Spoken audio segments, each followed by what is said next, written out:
This is PurlCast 23, I think. I'm Jana from Purl Together, and joining me is Liz and Melissa from Wool and Honey, and they're a local yarn store in Cedar, Michigan. Also, woolandhoney.com. So I'm trying to remember how I ran across you, and I may have to jog my memory, but I became a member of the Sleeping Bear Sock Yarn Club. And it's like the best one I've ever done. Every time I get the little like shipping notification, Melissa is sending you a package. I'm like, yay! I'm super excited about it. Yay. Yeah, it's fantastic. So I'll put a link down to that below. I want to know, can people join that all the time, or is it only at the beginning of the year? Yeah. And we kind of made that, we wanted that to be something that our club would do, because when we started, there was a lot of clubs that, you had to sign up or you were on a waiting list, and it was only started at certain times, and then this was the allotted months, and it was already planned out. And we really wanted to do something different, which was have signups all the time and constantly be taking new people and have them choose the pattern. And so really make it chooser friendly. So and flexible payment plans, so you can pay monthly, you can pay quarterly, you can pay for a year in full. And so, because what we had been noticing was that all the clubs were like, okay, sign up for a year and you have to pay in full, and that's all there is to it. And so kind of like a choose your own adventure. This is a yarn club that is so, and you can do details. It's really you. Less than, and not having to commit to something that is so large, to like 12 months, being able to do just a few and have that option. So and I didn't even realize that, because I saw some Instagram photos of things that you've done in the past, and I'm like, oh, I'm all in. And you do save money if you pay for it all up front, but I understand that it's much more manageable if you do. Some people don't prefer to do it that way, and that's totally fine. Okay, so that's fantastic. We'll put a link down below in the video description for people can go and check out the various options for the yarn club. I just get so excited. I love to get things in the mail anyway, but I've only done it since the beginning of this year, so we've only had 3 shipments, and every time I've been, look, and my kids come look, and they're like, oh, can I have that one? I'm like, no, get away. Not that I wouldn't share. I would totally share, but not at this moment. Right. Not until I, decide and sit with it for a bit, and we'll see. So. Well, I love it. Our friend Judy, she like, will put them in a vase, and it's like her bouquet, or it's like, a centerpiece. It's their arrangements. It's art, in her house. That's very a clever great idea. I post mine on Instagram, but it would be really nice to have, I just put it in a mason jar and have it sit on my desk and look at me for a while. Yeah. That's a great idea. Yeah. So how did you guys, did you grow up together? How did you guys meet? We did grow up together. Okay. She's my older sister. We're sisters. Well, I wondered, but I didn't, Yeah.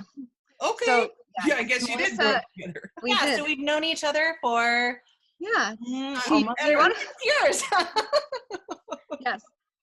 Melissa's 4 years older than me, and we grew up and went just down the road from the shop. So wow. Leelanau County Cedar natives. Yeah. So did you both learn to knit as kids then? No. So how did I learned when I was in college. I would come home here in the summertime, and I learned from a friend who we were working at the same coffee shop together. And she moved here from Ely, Minnesota, and she moved here specifically to work at a yarn shop in Glen Arbor. And she actually has she has a yarn shop in Ely, Minnesota. Her name is Anna, and it's Sisu Designs. So you should check out her yarn shop too. Yeah, but Anna taught me how to knit, and it just kind of went from there. That was in 01, I think, the summer of 01.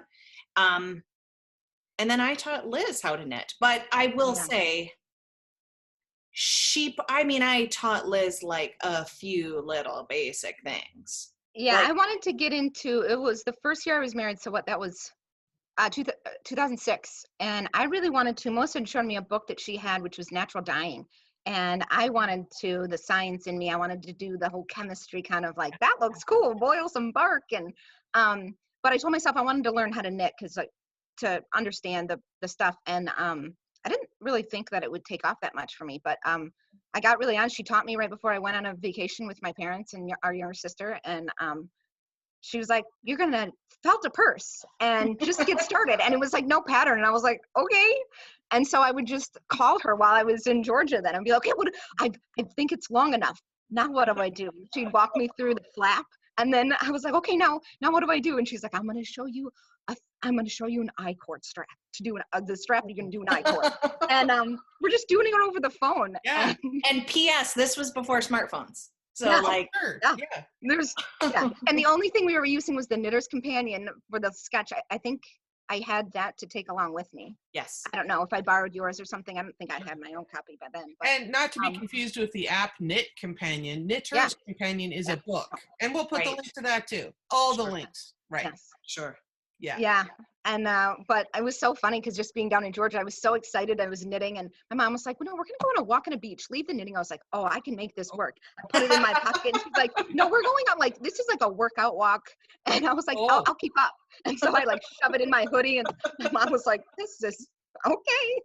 And we're there and I was like, let's find a yarn shop. And Melissa's like, tell me what the yarn shops are like down there. And I'd only ever walked into one before. So I'm like, I don't know what I'm looking at. So you're totally I came home with alpaca. I mean, I didn't know what I was doing. It wasn't anything different than what you would get up north. But. So you're totally addicted from the get-go then. Yeah. So when did the shop, when was that born? Well, during that weekend while I was gone, Melissa called and said, I'm asking her, how to do that I-cord. And she was like, by the way, the yarn shop in Cedar's for sale. I think I'm going to buy it. Really? That was what, April or March or that April? That was in March of 06. Yeah. 06. Mm-hmm. Yeah. Wow. Mm-hmm. And then by Memorial Day weekend. Yeah.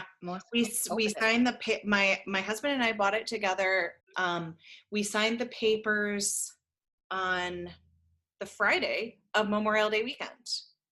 And so then it was a turnkey operation. So it was already a well-established yarn shop. And when I say well-established, I really mean it was a yarn shop. It was a fully functioning yarn shop, but this was really right before people were using email. In a very real way in terms of marketing lists. Newsletters, Well, they weren't using email. That was the beginning of let's use email for business purposes.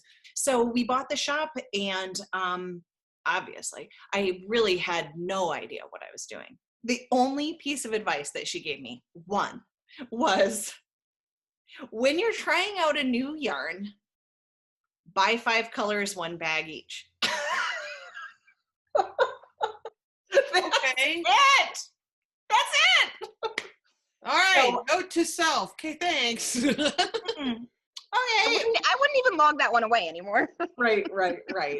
But I will tell you that I probably bought the shop at not the worst time, but almost the worst time. Right before the worst time. Right before the worst time. The joke was on you. And then we entered, this recession from 2008 to 2012. And so those were some really, really, really terrible, really dark times. Occasionally, I didn't have any formal employees. Occasionally, I would have people that would basically watch the shop. Well, maybe I went to a doctor's appointment every so often. That's just what you do for a while. Sure. And I had a website that was kind of like a landing page, but not really much. I don't think we transitioned over to any e-commerce until Liz was with me. I was really having some severe retail burnout just in general.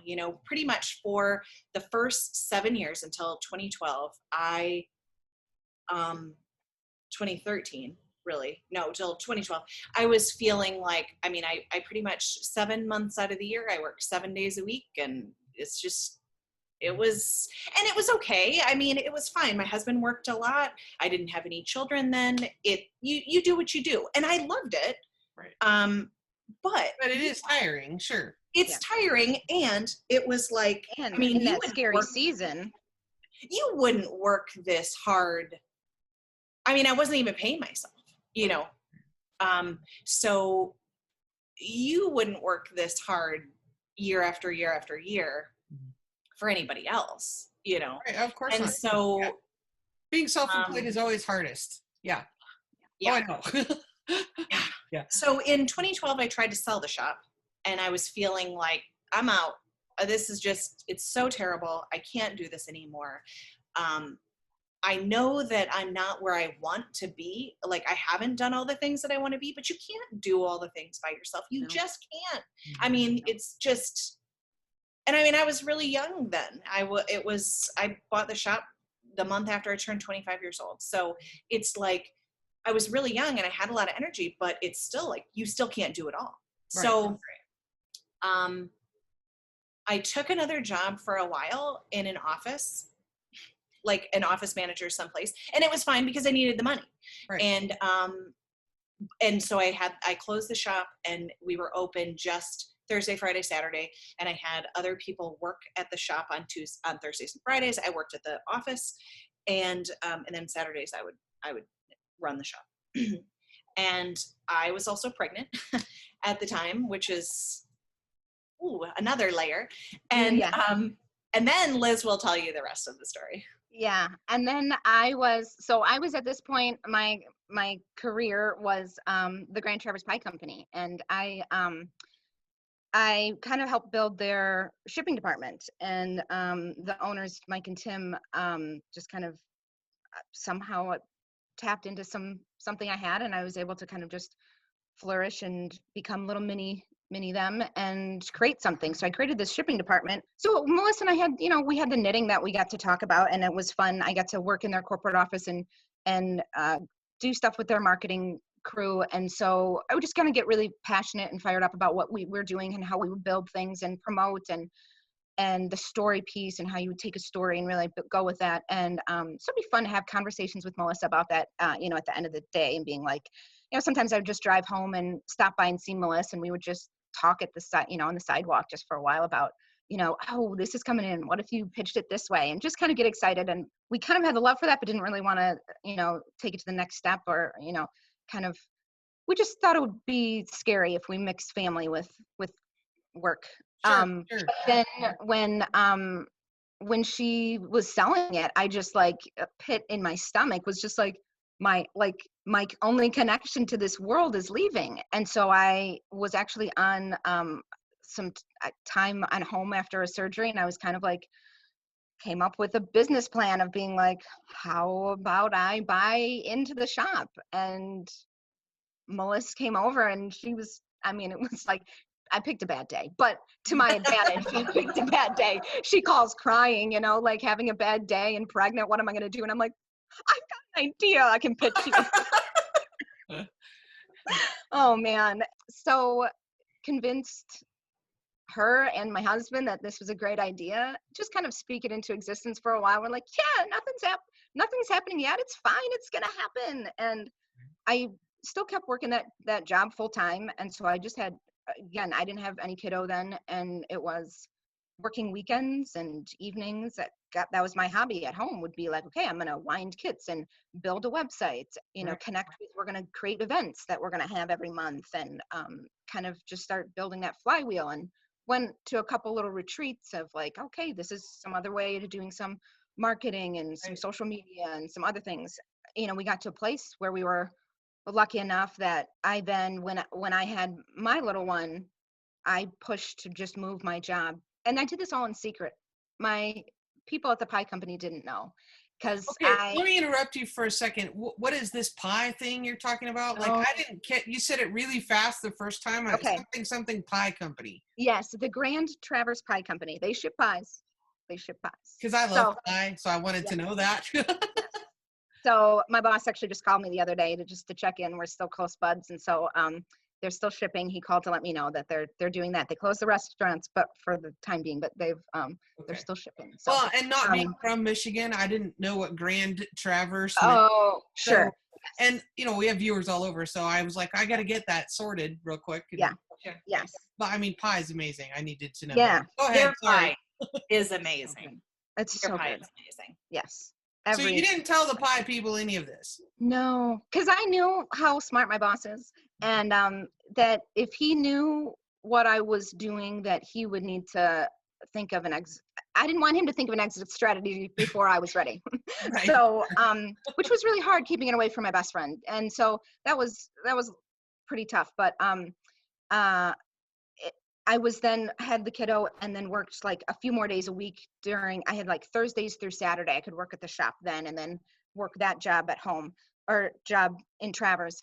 And then when Melissa was pregnant with number 2, we got to ourselves to a place that I remember walking around, I think after Memorial Day weekend, or I think, and we were just kind of in awe of what just happened from an amazing weekend. Yeah. And it was just a beautiful day out. And it was like, I think it's time. I think it's time that I cut my ties there and make it officially full time here. I think we've got enough going, because it was kind of like that was a safety that I didn't have to cut that tie until we were financially set that we could take on 2 people full time, because we had to have other help. Melissa needed during the week when I wasn't there, needed other help. We had built it to there that we had employees, or at least just Judy. I think just one. And that's so hard to make that decision where you're like, oh, okay, do we ready to jump? Go all in, or do we? That's right. I can see where it's. And it was good timing too, because it was like Melissa was going to have to leave for a baby, and or should have time to leave for a baby, and so it was kind of like, well, this will be good timing. Like, I think we're at a place that's good. Let's aim for this date, and so then it's been just over 4 years. Just started 3.5 years. It's been 3.5 years that Liz has been in the shop full time. I say retired from my original career. Right. Yes. It's been 3.5 years since Liz has been that we've been working side by side full time. Yeah, that's really cool. That's super cool. So I became aware of your blog as well. And, when I still can't remember how I found the yarn club, but then I started reading the blog and stuff. And then we had, in my group, we had all through the second half of February and all of March, we did the Frog It or Finish It challenge, and citing the Gideon Method, and awesome. Posting links to your blog and trying to work through stuff. And then we had little prizes and things, and so that was a lot of fun. And that was I was really glad when you posted blog post number 2. Oh, sure. Because we're like, okay, we need some more clarification here. Because a lot of us are rule followers, and that's, you follow the pattern. But I'm trying to tell people all the time, you're the boss of your knitting. You have the freedom and the flexibility to do what works for you in any given situation. Right? I mean, yes, there are some proper ways of doing things, but you get to decide when to employ those, right? Right. So, so that was kind of eye-opening. The whole Gideon Method thing was kind of eye-opening. And if viewers don't know what I'm talking about, the link is down below. Go read it. Yeah. So that was really neat. So you've been knitting for quite some time now, and I have become aware that you mentioned this a little bit, but I've become aware that you do some events at your shop. So tell me about you've had some pretty amazing people there, right? It's been pretty amazing. Yeah. I mean, basically, I would say at least once a week, one of us says to the other one, we'll just be like randomly in the middle of some other task, and we'll be like, remember that time that Stephen West came here? Or remember that time that Jared Flood was here? So yeah, I mean, we have the Gosher Girls were here last summer. That happened. I heard that. I mean, still in shock that actually event happened, and Hohi, just kind of like showed up. Right. Did you know did you know ahead of time? We did get a little heads up. We did. That wasn't necessary. I mean, that wasn't at all a part of the original plan. Jody did that specifically for Tracy's 50th birthday. Yes. Just a friend surprise. Was a total surprise. And Hoagie coming didn't have anything to do with art. Like, she couldn't participate in anything that weekend at the shop. She had to leave beforehand to visit other friends while she was in the United States. So still really cool to meet her. It was so amazing to meet her. We went out to dinner, we had coffee, it was just, and it was especially important to us because in April, she had announced that she was retired from doing traveling knitting work as a part of her job. Her boys are getting older and she wants to spend more time with them and traveling together with as a family. And so I had kind of settled in my heart that I was like, well, I'm not going to meet her, so to have Hoagie here without planning that was like one of the best gifts I feel like we've ever been given. That's really neat. That's really neat. Yeah. And I would imagine the grocery girls are a riot. I mean, they were so much fun. So much fun. Like crazy. And that was the thing that's made it really cool with some of the events that we like I go a little crazy with the things that on my to-do list or the list I make for everyone. And, and just, just going so hard. And then I just remember just like walking around Fishtown on like the most amazing summer night ever with some of the new coolest people we've ever met that I was like, this is so worth it. It's so worth every all-nighter and whatever, because it's just really fun to hang out with a lot of these people. And it's, and I think that's just been really fun to talk with all these knitters is like, we're just a really cool bunch of people that are like very different, but like connect on one thing that's so unique that it's like we're best friends all the time. And it's true. It's really cool. I found that with our retreat last fall is, it's the first one I'd ever tried to do. I had never put anything together like that. And so I have these people showing up from all over the country. So, they have expectations, but then it ended up where one of my attendees said, I know the classes are important and that's, we're learning things. Mm-hmm. She goes, but the best part is just all hanging out together and just, sitting around the table, drinking coffee or whatever, and having breakfast together and just visiting, and having the time to do that, having the time to connect and not have those daily responsibilities that we all have. Mm-hmm. And just having that time to be together and hang out and compare patterns and knitting styles and smush the yarn and all the things, all the things that we all love so much. And that's and knitters understand each other in ways that we all have, I hope, friends in different venues. I would say that,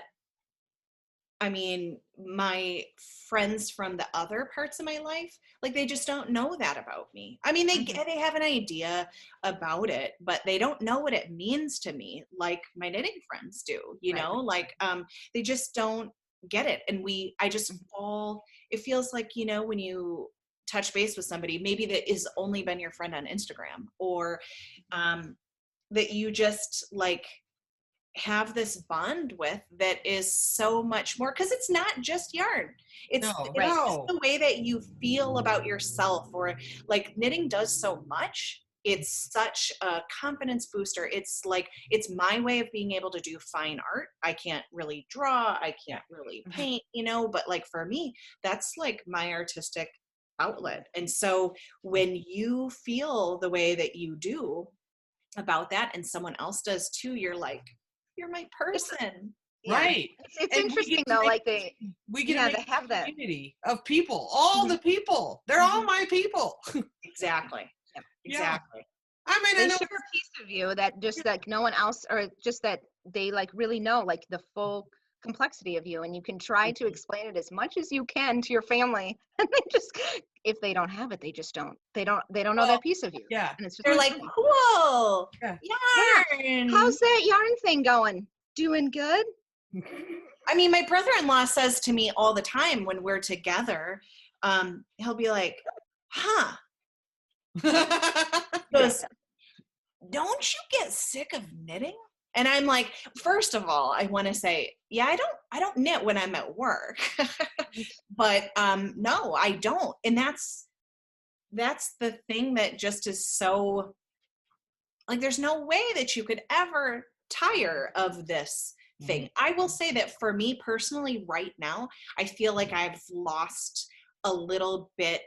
I'm going through a little bit of a knitting slump.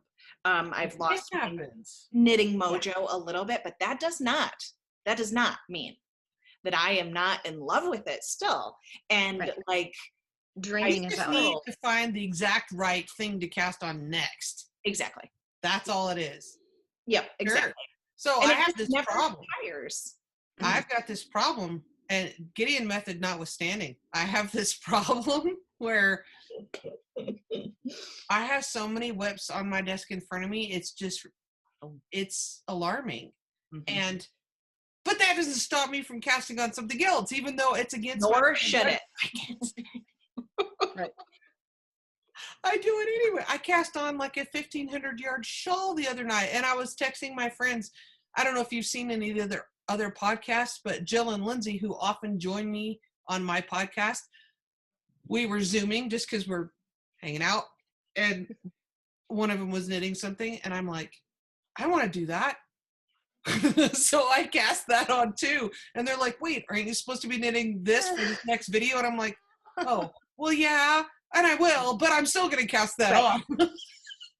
Exactly. Totally. And it's good to have like rules and some parameters, but I think I have no parameters. If you don't have, at least for me, I feel like if I don't have some parameters, I'm going nowhere.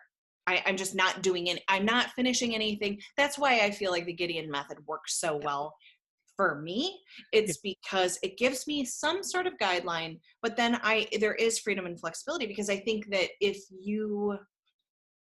it was all about the rules, then the creative bit and the thing that you really fell in love with when it comes to knitting, then if you take that out of the picture, then what's the point? You know, I mean, yeah. I did cast something on the other day when I was like, I've got this deadline. I was like, but I just want to knit that thing. So I just started it. And of course I put it down as I'm like seeing the calendar days go by. I'm like, well, I'm just going to have to get back to that one later. So. And you got to have, and my problem is too, and I was saying this on one of the videos, is I've got work knitting and then I have other knitting. Yeah. And I got to figure out, well, the Gideon Method has to be for the other knitting, because I do have video schedules and deadlines and things I'm knitting for other people that are more work related.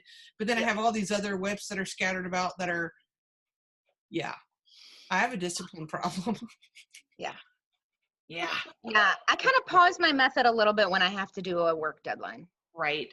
Then it's kind of like get past that deadline, and then it's kind of like, okay, now what next? If I'm gonna knit, pick back up where I left off. Is kind of. So I want to kind of revisit the Sleeping Bear Yarn Club, because I'm so enamored with that, and I think it's fantastic that you support small dyers. Yeah. And like everything I've gotten has been amazing. So there's so many great ones out there. I know, and I think that was one thing that sold me really too, was because you're supporting independent small business people as well, and I love that, of course. And the stitch markers are amazing. Those are made by our friend that she just lives. Her shop is just, I can see it from here. Oh, I had to order them out like crazy. Yeah, I had to order the necklace thingy too because of that. Yep. I'll put a link down below so people can see what I'm talking about. But it's this, I'm looking at my desk because I know it's here somewhere, but I'm not sure where at the moment. Drawer, no. But it's a necklace that has this cool swirly thing, and it's a stitch. You put your stitch markers in the swirly part, and it's a necklace. So there you have your markers whenever you need them. And I thought that was brilliant. I don't know if you still have them in stock or not, but. Oh, yeah. Oh. I think you've got some next to you, Melissa. Yeah, hang on. They're fantastic. I thought mine were right here, but I wonder if I do. Oh, let's see if yours looks like mine. Okay, which one do you have to show? So this one. Yours is different. This one has beach glass. That's beautiful. So you've got this, you've got the beach glass here, or you can have Petoskey stones, which are these local fossils. That's what I have. Yeah. And then this is sterling silver. This is a set of smoky quartz that's on here, but and this is a set of 5. All of our markers come in sets of 5, but you could do Petoskey stone, and you can, I think it will fit up to maybe 25 markers, 20 markers or so. It looks a little bit crowded, but you can. They're lovely. Yeah. But it's a good way to keep your markers all the time when you're not working with them, so that you don't lose them. Right. Right. And this one is just these on a beautiful gems. blackboard. So we're just getting together our previewing our May color, the Narrows, which will be coming out. So that'll be really exciting. And the other thing I want to say about the sock club, because this is a feature too that not everybody, well, I don't know of anyone else that does it. So I, for the first 2 months, was getting you get a hard copy pattern that's beautifully printed. And I love my Knit Companion app. I just reviewed it, but I also really like paper. So I think that's amazing. And you can change whether you get the pattern for the sock or the shawl each month. Like I just sent an email and said, could you just switch me for April? Because I saw the preview and I'm like, oh, I want to knit that. Yeah. Yep. And I think that's really cool that you can switch back and forth. You're not locked in from month to month, which pattern. So you offer the previews and it comes with this, cool photograph and you can see what's coming up. So if you want to switch, you have time to do that. Yeah.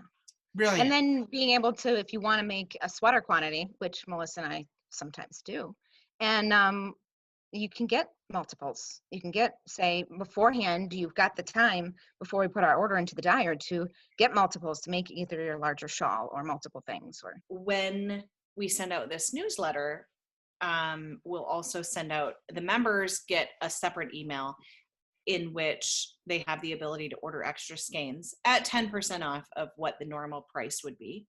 And we give you some other suggestions for patterns that are different than the specified shawl, sock, or baby pattern. Baby thing. The baby thing, that's the one I forgot to mention. Yes.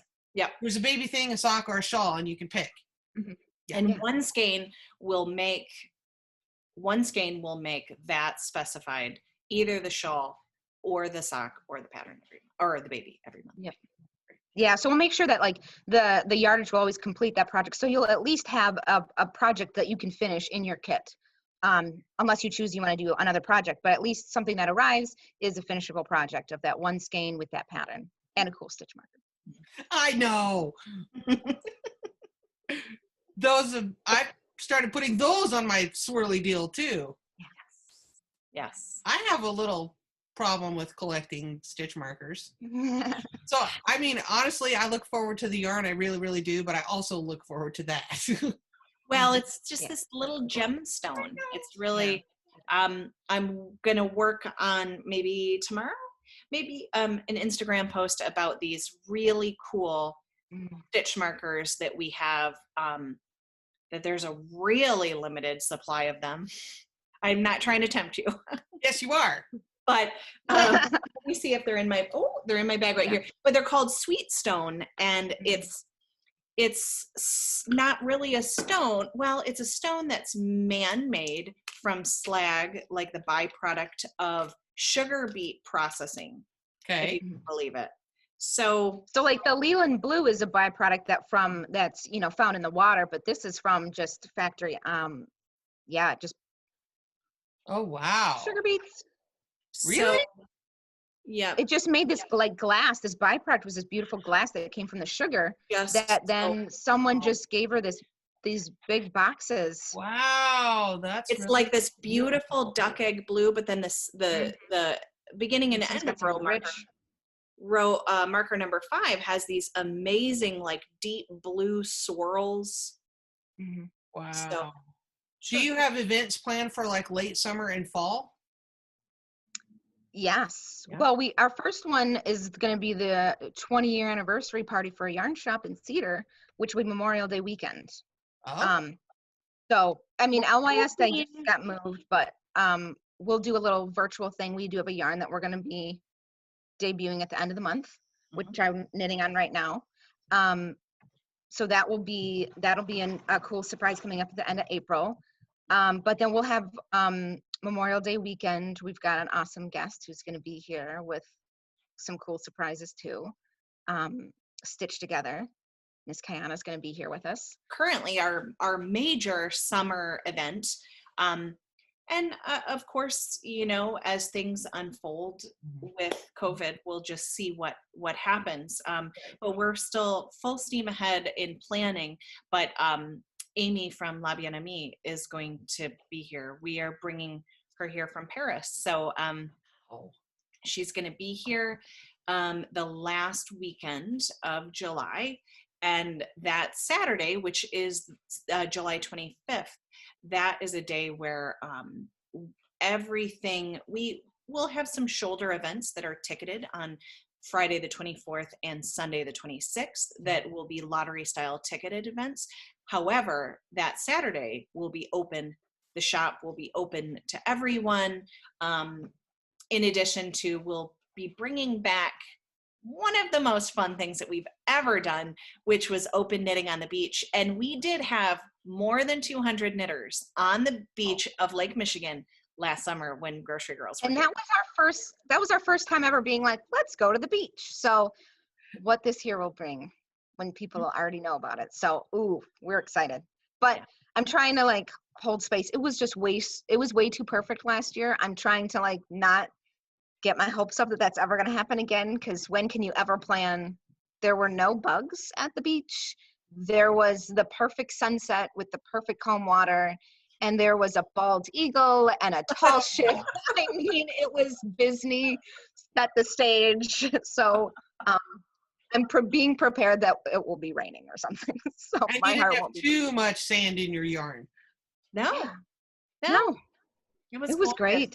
I mean, and I will say that probably most people, people did I don't know how much knitting we knit, but it was just like chit chat. this It was so much camaraderie. fun. People came from people flew to Michigan from New York, California, Colorado, St. Louis, Texas. Texas. It was Wow. just A few came over from Canada. Yep. And it was amazing. So it was just like the gathering of the people was so intense and so wonderful. I mean, we were like packing up and leaving that night, and people were like, what's next? Yeah. How are you going to top this? Will you do this next year? We're coming every year. Yeah. That's It's cool because we've never been able to have, our shop can't fit 200 people in at a time to comfortably just hang out with each other. So that was so cool to have just like kind of an endless space. Yeah. And all everything aligned to make that happen. Sure. Yeah. I know that you carry and support a lot of independent dyers and small shops in your shop. And so if I were looking for something specific, you have like all your inventories online then? Pretty much now. Because, now people just want what they want in the mail. Right. Mm-hmm. Yeah, pretty much. We as of recently, we were able to put Quince and Company and Stonewall online, so that's new to coming online. And then everything else has been online from the small dyers, but our big, the Brooklyn Tweed, and lots of fun little dyers. But the reason I'm asking is just because if people want to click over and see what you have available, you guys are trading off in the shop and you still are shipping, even though your actual retail store isn't open at the moment. Absolutely. Due to current events, but you are shipping orders as every day you're able to. Yep. Keeping the post office busy. And we will say that for us, one of the best things about the Sleeping Bear Yarn Club is the fact that very, very often before we bring a small dyer into the shop, we have them create a custom colorway for the yarn club. And then after we have had a relationship with them, and then we very often move into wholesale. Sometimes it's opposite, sometimes it's opposite. But sometimes we're just like, we really love your yarn. Can we have it here? And can you do a club color? Right. Right. So it's a really good, being able to forge those relationships with people is amazing. Rachel from 6 and 7 Fiber is one of our very best friends in life, and in work. Best people ever. Wobble Gobble, Earl Grey, I mean, there's just so many that like it makes us feel so good to be a part of. Like it's kind of mind-blowing to think about how many people are carving out a real life for themselves in this fiber world. Yeah. And we feel super lucky to be a part of that. Like, I mean, that's amazing. And it feels really cool too, because like we've got I'll be doing later this week a final count of where we're at. We're at probably 420 at least 420 members that we have in the club. And so it's been really nice to really support these dyers. It's a significant amount of work and marketing for them, you know, for all of the people, you know, that beautiful logo. You know, it gives them a huge audience for them to be seen by, and a whole totally different avenue for them. And it's been I mean, just the 3 shipments I've had so far, like I've never heard of any of those people. I live in the middle of nowhere. I don't even have a local yarn shop. The closest yarn shop is 70 miles. Mm-hmm. And so all 3 of the skeins I've gotten so far have been amazing, but I've never seen those labels. So it's really but I know to look for them now. So that's really fantastic. Sleeping Bear is a state park in your area. Is that correct? Yeah. Mm-hmm. Yeah. Okay. And it's about, I didn't even know that till the other day. Yeah, it's the Sleeping Bear Dunes National Lakeshore. And it's, I would say the closest is probably, I mean, it's probably 3 miles from the shop. Like, and it's all along. Entering into that, we're in the middle of Michigan's Pinky. And so the lake. Put up the hand up. Put up the hand. Look at the Sleeping Bear is all along here, pretty much like right here. From the tip of the Pinky all the way down to like Frankfurt, Arcadia. And if viewers don't know what we're talking about, you need to look at a map. It's amazing. It's amazing. People are geography challenged, really. It's true. It's true. And it's also kind of nicknamed this part of Michigan because, so like Lake Michigan is here, runs from here all the way down here. Lake Huron is over here. Lake Superior is up here. But this is called, the Midwesterners, we like to call it the Fresh Coast. The Fresh Coast. Not the East Coast, not the West Coast, but the Fresh Coast. The Fresh Coast. Mm-hmm. Fresh Coast. Because it's it's lakes, no salt water here. Yeah, we're really pampered here. So the other really cool thing I want to tell our viewers is that you all have offered an extremely generous giveaway, and I'm so excited. Yeah, so we are giving away 3 months of our Sleeping Bear Yarn Club. So it's going to be for months May, June, and July. You'll get a skein each month, a pattern type of either a baby item, a small shawlette, or socks that the one skein will finish, with a local stone stitch marker made by our jeweler in town. It's so exciting. That's fantastic. So the way you'll want to enter this giveaway is I'll put a Rafflecopter link down below. It'll be clearly labeled, enter the giveaway here. Click that, go over, and you'll have choices. So there'll be 2 entries that are required. You'll need to give us your email address, obviously, so we can know where to send the Yarn Club subscription if you're the winner. If you're the winner. So you'll need to give us your email address to both Purl Together and Wool and Honey. And then there'll be some optional things that you can do for extra entries to improve your chances. So the giveaway will be live now through the end of the month, April 30th at 11:59 Mountain Standard Time. And then the winner will be notified both on the widget, which will show in my group and all the social media. And then obviously the winner will receive an email because you'll need to tell Wool and Honey what pattern you would prefer. So thank you so much. That's a huge value. You guys don't even understand. Absolutely. That's amazing. I want to win. Oh wait, I already paid for it. But hey, you guys will love it. I'm excited for whoever's going to win this. So thank you so much. Awesome. That's fantastic. Yes. Good ones. Really good ones. Fantastic. This was January. Mm-hmm. Love that one was called Camp Kohana. Mm-hmm. Which I'm glad you said because I wasn't going to try. That was named after a camp that we used to go to, 6th grade camp just in Glen Arbor, and someone had taken a gorgeous photo of what we would remember at the nights there of just the sky. Just This one was February. Knitwise fibers. Lovely. Yeah. It's like some splashes there of other colors. And the name of that one is Sunset at Vans, and Vans Beach is one of the beaches in Leland on Lake Michigan. This one is March. Mm-hmm. Lamb strings yarn, and this colorway is called the Leelanau Lenten Rose. Yes. Love that. Gorgeous. Springtime. Yeah. I'm just going to make myself a little pyramid because I'm one of those people where I'm like, it's so nice. Yeah. Do I dare use it? And then I have analysis paralysis and I'm like, do I really want to wind it up? It's just so, I just want to pet it and I can't decide. I have a really hard time using my yarn. Yeah. It's really hard. Yeah. So it's fantastic. All right. So if viewers want to follow Wool and Honey, we'll put links below to your blog and your Instagram and your, all your social media channels for sure, as well as your website, obviously. I'm so glad you decided to join me. Thank you for having us. Yes, thank you. It's been great to get to know you.